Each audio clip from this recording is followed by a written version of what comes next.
O último capítulo do poema de William Blake, Jerusalém, é dirigido aos cristãos. Nele ele diz: os demônios são religiões falsas. Não conheço nenhum outro cristianismo e nenhum outro evangelho além da liberdade do corpo e da mente para exercer as artes divinas da imaginação. Imaginação, o mundo real e eterno do qual este universo vegetal é apenas uma sombra tênue, e no qual viveremos em nossos corpos eternos ou imaginativos quando esses corpos vegetais e mortais não existirem mais. Os apóstolos não conheciam nenhum outro evangelho. Qual é esse talento que é uma maldição esconder? Quais são os tesouros do céu que devemos acumular para nós mesmos? Eles são outros senão estudos e performances mentais? Este é o único cristianismo que Blake poderia afirmar. Ele nunca conheceu outro evangelho, ou Cristo, além de sua maravilhosa imaginação humana. Se você aceitar sua imaginação humana como Cristo e praticar a arte divina de imaginar, chamada arrependimento, Cristo surgirá em você e você experimentará as Escrituras. Quando você se arrepende, uma mudança radical de pensamento deve ocorrer. Se a vida for ruim e você praticar esta arte divina de imaginar, pensará que a vida é boa. A imaginação pode ver, tocar, ouvir, provar e sentir outras coisas além daquelas que seus sentidos estão experimentando agora. Se você persistir em reconhecer o que seus sentidos internos estão lhe dizendo até estar convencido da realidade deles, verá as evidências deles. Então você saberá por experiência própria quem Cristo realmente é. A imaginação é o único Cristo de que Blake já ouviu falar. Os apóstolos não conheciam outra, e qualquer outra crença era uma religião falsa que Blake chamou de diabo. Quando você acredita em alguém de fora, você o coloca em conflito com o segundo mandamento. Você fez uma imagem esculpida, mas foi dito: não faça nenhuma imagem esculpida para mim. E quando você pensa que alguém além de você é Cristo, sua religião é falsa e você tem um demônio. Agora deixe-me compartilhar esta experiência perfeitamente maravilhosa com você. Um amigo escreve: no escritório, fui confrontado com um problema e então, acreditando que a imaginação cria a realidade, peguei duas palavras que seriam escritas por uma determinada pessoa se o problema fosse resolvido e formei-as na minha imaginação. Durante o dia, porém, essas palavras se reorganizavam em pensamentos negativos e eu teria que corrigi-las repetidas vezes. Naquela noite adormeci vendo essas palavras, e no meu sonho elas mais uma vez se reorganizaram para indicar a continuidade do problema. Enquanto eu tentava corrigi-los, um braço vestido de branco apareceu e escreveu as duas palavras com a caligrafia idêntica de quem escreveria o roteiro, se fosse verdade. Ao ver isso, caí num sono profundo e quando acordei, lembrando-me da experiência, passei o dia como um sonâmbulo. Naquela noite, ao me deitar, ao pensar nessas palavras, senti uma energia crescer dentro de mim tão forte que não consegui retornar ao estado de dúvida. Tomei esse sentimento como uma resposta maravilhosa e abandonei todo o desejo de revisar as palavras mais uma vez. Não sei se o acontecimento aconteceu ou não, mas sei que acontecerá, pois a imaginação cria a realidade. A imaginação humana, enterrada em tudo, é Cristo Jesus, e não há outro. Cristo deve despertar em você, e quando ele o fizer, você, individualmente, experimentará Cristo. Todo mundo sofre. Você pode viver saudável e não conhecer o sofrimento físico, mas sofrerá com a perda de um amigo. O versículo mais curto das Escrituras é: Jesus chorou. Aqui está Deus derramando uma lágrima. Quando alguém sai da sua vida e você não pode mais tocá-lo fisicamente, você sofre na sua imaginação, portanto, Cristo sofre. Como Blake, não conheço nenhum outro cristianismo ou outro evangelho. Se você acredita em qualquer outra, você tem uma religião falsa que é um demônio. Agora deixe-me compartilhar outra experiência do meu amigo. Ele disse: Eu me encontrei no Oriente Próximo, em uma comunidade primitiva, mais comercial e intelectual, de sua época. Eu estava lá com o único propósito de ouvir você falar para a multidão em um armazém de grãos. Querendo ouvir cada palavra que você disse, até mesmo os comentários involuntários, pedi aos aldeões que citassem qualquer coisa que já tivessem ouvido você dizer. Pareceu-me que levei semanas para ouvir os relatórios de você e dos aldeões. Então vieram meus pais terrenos, preocupados com a minha morada, e eu fiquei completamente indiferente a eles. Mas enquanto meu pai se sentava em cima de um saco de grãos e ouvia você, percebi que ele também estava começando a entender. Então eu encontrei você em uma rua lateral. Você estava vestindo um longo manto branco. Ao contar-lhe minhas experiências, senti grande alegria quando você me garantiu que eu havia feito todas elas. Ele viu corretamente. Agora deixe-me mostrar onde ele está nas Escrituras. No livro de Lucas, Jesus, aos 12 anos, foi levado para a Páscoa em Jerusalém. Agora, 12 anos é a idade da puberdade, quando um homem pode criar. Quando seus pais retornaram a Galiléia, descobriram que Jesus estava desaparecido e procuraram por ele durante 3 dias.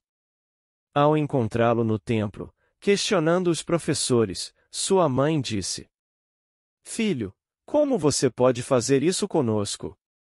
Você não sabe que seu pai e eu o procuramos ansiosamente? Então Jesus respondeu: Por que vocês me procuram? Você não sabe que devo estar na casa de meu pai? A versão King James traduz esta frase como sobre os negócios de meu pai, mas a pergunta feita implica espaço ou localização. Se Jesus está sendo procurado, deve ser em algum lugar, então a versão padrão revisada o traduz como um lugar, chamando-o de casa de meu pai. Mas não descarte a versão King James, pois vim para fazer a vontade daquele que me enviou e isso é realizar a sua obra. Falando agora de algo totalmente diferente, Jesus ignorou qualquer ascendência física e disse: Preciso cuidar dos negócios de meu pai. Então é dito. Eles não entenderam a palavra que ele lhes falou. Meu amigo chegou ao fim de sua jornada. Ele não invocou essa experiência, ela simplesmente aconteceu. E quando as Escrituras se revelam a partir de dentro, elas não podem ser negadas. Estamos aqui para cumprir as Escrituras, a palavra de Deus, não para construir monumentos para nós mesmos ou para ter livros escritos sobre nós, pois o que não está registrado nas Escrituras é inexistente. No Espírito, eu lhe disse que ele estava desempenhando o papel de Cristo aos 12 anos de idade. Ele agora está se movendo em direção ao fim inevitável, quando conhece a verdade que tudo o que vê, embora pareça sem ela, está dentro de sua imaginação, da qual este mundo de mortalidade é apenas uma sombra. Esta manhã acordei muito cedo para me levantar, então permaneci na cama e acabei caindo em um certo estado de sono onde estava com minha esposa, meus irmãos, amigos e muitos de vocês.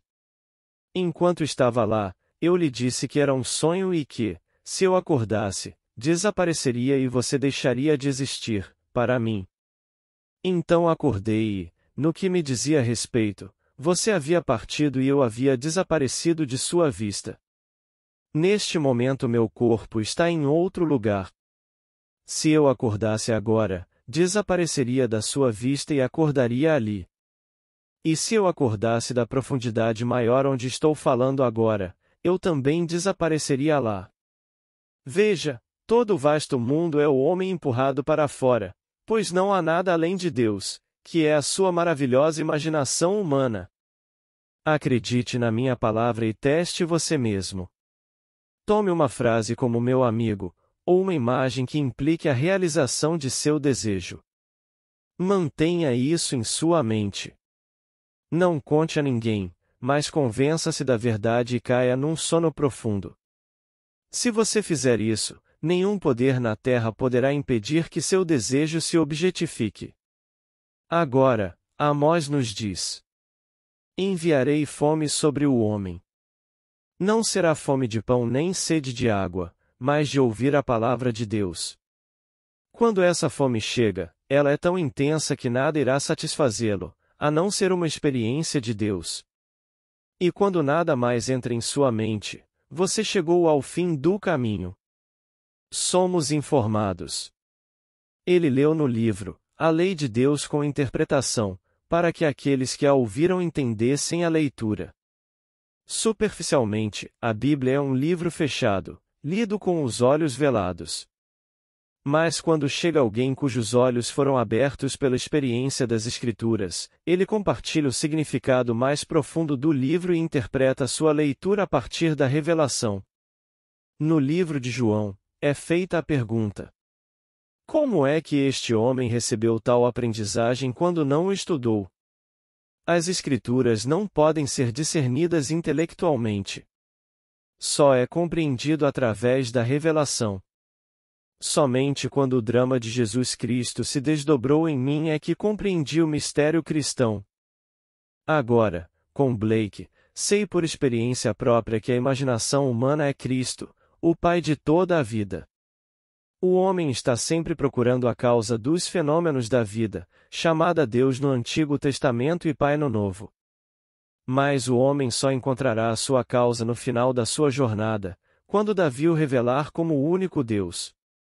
Disse que Jesus abriu os olhos dos cegos, mas quem são eles? Não são aqueles que não conseguem ver a verdade das Escrituras? Se eu lhe disser que a sua imaginação humana é Deus, o Pai de toda a vida, e se você não acredita em mim a ponto de testar a sua imaginação, você é cego. Mas se você tentar, seus olhos se abrirão para a causa de toda a vida. Meu amigo me viu ensinando em uma casa de grãos, semeando meus grãos, a palavra de Deus, em 4 tipos diferentes de solo. Alguns caíram na movimentada estrada da vida, alguns entre pedras, outros entre espinhos, bem como no solo que havia sido preparado para recebê-los. Embora meu amigo tenha viajado meio mundo para me encontrar e ver seu pai terreno começando a entender, seu interesse agora é encontrar seu pai celestial como sua imaginação humana. Ele agora está colocando sua imaginação à prova e provando isso além da medida. Ele sabe que a cada momento deve plantar e colher, plantar e colher. Ele me conjurou, de si mesmo, como um professor em quem confia. Embora eu esteja diante de você como outro, se não estivesse em você, esse drama não seria a verdade. Se tudo no meu mundo está em mim, então tudo no seu mundo está em você. E se estou no seu mundo, então estou em você. Todo sonho é egocêntrico. Quando ele me viu na casa de grãos, ele estava olhando para uma projeção de si mesmo. Tudo vem de Cristo, a essência do seu ser. Meu amigo me tirou de si para dizer que estava no fim de sua jornada. Ele e eu não somos 2, mas 1. Eu estou em você e você está em mim, mútuo no amor divino. Embora pareça ser muitos de nós, cada um imaginando, a palavra Elohim é uma unidade composta de um feito de outros, portanto, estou em todos e todos estão em mim. Todos cumprirão as Escrituras, pois a vida não termina até que isso aconteça. Nenhum homem virá do espaço sideral, ou de algum ventre sagrado, e salvará você. Cristo vem até você de dentro de você, porque é onde ele está sepultado. Seu corpo é o seu sepulcro, do qual ele surge e se desdobra. E somente quando isso acontecer você saberá a verdade e será libertado. Agora, ou você acredita em mim e usa sua imaginação, conscientemente, ou não. Se não agir agora, acabará por fazê-lo, pois ninguém se perderá. Se você morrer esta noite, sua crença não será transformada, mas você será restaurado à vida em um mundo tão real quanto este. Você conhecerá as mesmas limitações que conhece aqui. Você sofrerá, será enganado, trairá e será traído, até acreditar a ponto de agir. Então as Escrituras se revelarão dentro de você, e você sairá desta era da morte para entrar na era da vida, controlando sua maravilhosa imaginação humana. Meu amigo acreditou tanto nas duas palavras que ouviu ao adormecer, que as carregou para um sonho e viu a mão escrevê-las em escrita. É isso que peço a todos que façam. Você se enviou ao mundo com um propósito e não retornará até que tenha realizado o trabalho que veio fazer. A morte não termina a obra que Deus começou em você, pois o mundo não termina no ponto em que seus sentidos param de registrá-lo. Você não pode mais ouvir, tocar ou ver quem você ama, mas quando você deixa este corpo, você é instantaneamente restaurado para um que é tão sólido e real quanto aquele que você usa agora. Você terá cerca de 20 anos e estará em um ambiente mais adequado ao trabalho que ainda será realizado em você. Enquanto estiver lá, você ouvirá essas palavras e ainda poderá recusá-las, mas de Deus não se zomba, Ele tentará repetidas vezes até que você os ouça com compreensão. Então você começará a viver pela palavra de Deus e despertará para descobrir que você é Ele. Que você é aquele mencionado nas Escrituras, e todas as promessas de Deus encontram seu sim em você. As promessas feitas a Abraão, Davi e aos profetas são cumpridas em Cristo, pois a sua imaginação é a sua esperança de glória. Ele me revelou o mistério de sua vontade, de acordo com seu propósito que ele apresentou em Cristo como um plano para a plenitude dos tempos, para unir todas as coisas no céu e na terra. Tudo é trazido de volta e redimido em você, e no final somos todos um. O Cristo cósmico não é alguém que nasceu há 2000 anos, mas um modelo de salvação que está enterrado em cada criança nascida de mulher. Sua história é apresentada nas Escrituras como um padrão a ser seguido espiritualmente. Meu amigo foi levado em espírito para o outro lado do mundo, não para ouvir uma pessoa chamada Neville, mas para ouvir o Pai dentro dele. Virando as costas ao seu pai terreno, ele encontrou o Pai celestial em quem confia. Chegou agora a perceber que é o Pai, projetando-se e instruindo-se. Mas a única maneira de ele saber disso é através do Filho unigênito de Deus, Davi, o Davi da fama bíblica. Quando David estava diante de mim não havia incerteza quanto ao relacionamento. Eu sabia que ele era meu filho e ele sabia que eu era seu pai. Você pode não ter certeza sobre alguém por quem passa na rua, mas quando Davi está diante de você, não há incerteza alguma. Você conhecerá Davi, seu filho que se perdeu porque você adormeceu para sonhar o sonho da vida. Ele estava morto e está vivo novamente. Davi nunca perdeu uma batalha, porque o Senhor estava com ele. E quando toda a vida terminar e você estiver no final da jornada, Davi, um homem segundo o seu coração que faz toda a sua vontade, aparecerá e o chamará de pai.